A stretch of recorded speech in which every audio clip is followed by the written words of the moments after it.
Bonjour, voici un tutoriel qui va vous montrer comment utiliser et mettre en route la tablette prêtée par le collège et le CD48, conseil départemental.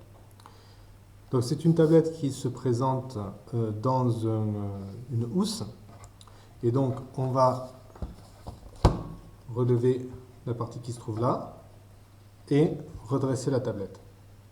On voit que à l'arrière, si on tient, on a un pied. Ce pied, je vais le déployer et venir l'appuyer ici. Voilà. Ensuite, là, nous avons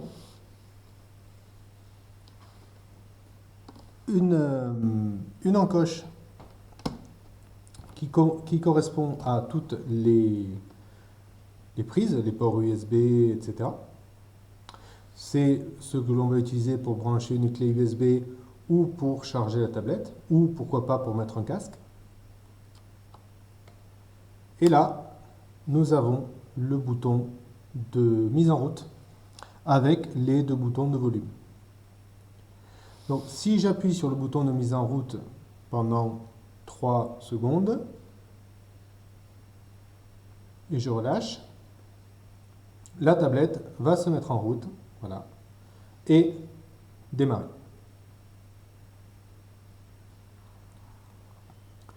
Le démarrage peut prendre un certain temps. Après, il n'est pas forcément obligatoire de l'éteindre totalement d'un jour à l'autre. Par contre, naturellement, il faut la mettre en charge. Pour la mettre en charge, il faut avoir un adaptateur pour téléphone portable. Il est recommandé d'avoir une puissance de 2 ampères pour pouvoir charger la tablette dans de bonnes conditions. Donc une fois qu'on va arriver sur l'interface de la tablette, qui se présente comme ça, on va monter avec le doigt et hop là. Voilà, attends, c'est pas évident à l'envers. Voilà. Là, tac. Voilà. Et là, on a l'interface de connexion. Donc sur cette interface de connexion, je vais rentrer ici le login, c'est-à-dire l'identifiant, et en dessous le mot de passe. L'identifiant et le mot de passe des élèves sont les mêmes que ceux qui sont utilisés au collège pour démarrer les ordinateurs. Ce sont ce qu'on appelle les mots de passe et les identifiants de session. Donc là, je vais rentrer les miens. Donc on voit, là comme je l'avais fait précédemment, on voit bien David Victory ici. Et en dessous, je vais saisir mon mot de passe. Ensuite, voilà. Donc,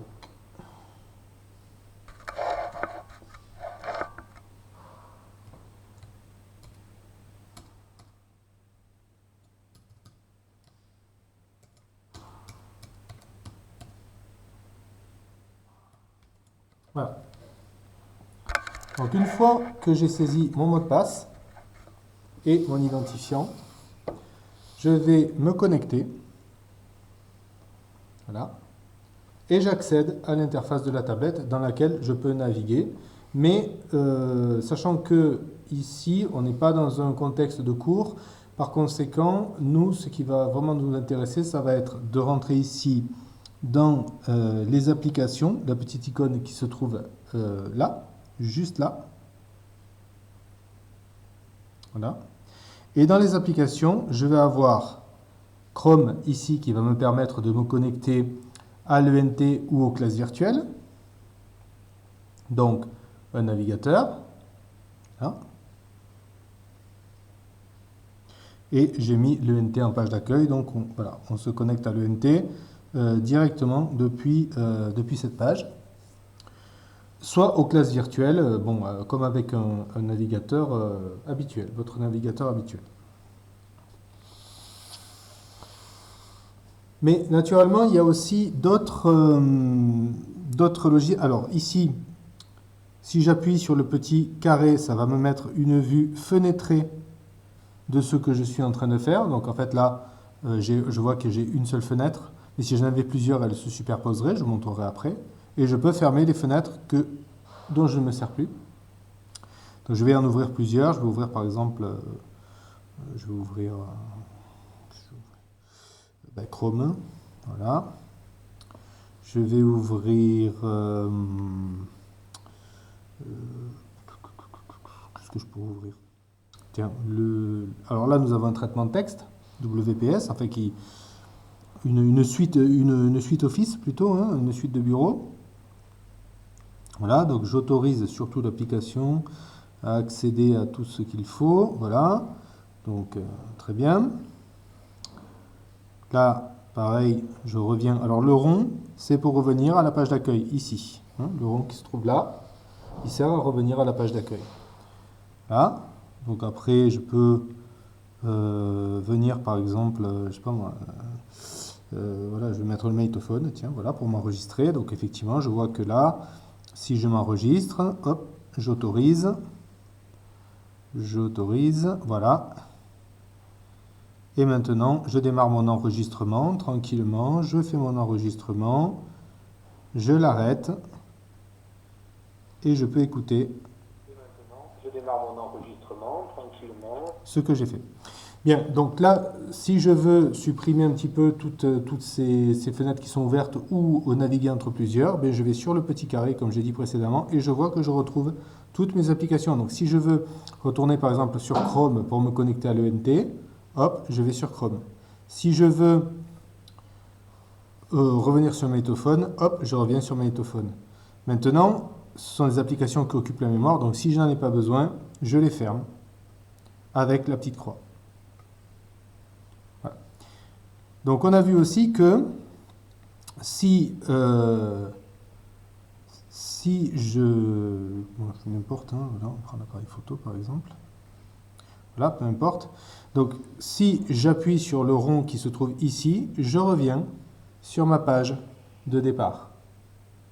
Et si j'appuie sur le petit triangle qui va dans ce sens, naturellement c'est pour un retour. Donc par exemple, si voilà, je suis dans Chrome, je vais là, enseignant, Académie de Montpellier, tac, et bien voilà, je fais retour et je reviens sur ce que j'ai fait précédemment. Ça c'est pour la navigation. Donc je vais fermer ces pages dont je n'ai pas besoin, donc avec la croix. Et là, je me retrouve dans cette interface que je peux... C'est-à-dire, ces icônes-là, je peux y accéder de toute façon, même si je ne suis pas connecté. D'accord ? Donc, quand je ne suis pas connecté au début, je peux très bien accéder ici. Et en accédant ici, en faisant un appui long sur le petit éventail qui représente le Wi-Fi, je vais pouvoir choisir le réseau qui est le mien. C'est-à-dire, en gros, à la maison, ma box. Lorsque je vais me connecter à ma box à la maison, il va me demander le mot de passe Wi-Fi. Je vais rentrer le mot de passe Wi-Fi et je serai connecté. Avant, si je n'ai pas fait cette connexion-là, je ne pourrais me connecter à rien et je ne pourrais pas aller sur Internet. Donc il est vraiment important, vraiment surtout, de retourner, enfin d'aller dans cette partie-là, de maintenir appuyé Wi-Fi. Alors là, je ne l'ai pas assez descendu, voilà. Maintenir le Wi-Fi appuyé et aller chercher mon réseau ici et rentrer le mot de passe. Ça, c'est très important. Maintenant, cette tablette du CD48 School, elle se compose d'un clavier physique, mais également d'un clavier qui peut se superposer à l'écran comme n'importe quelle tablette.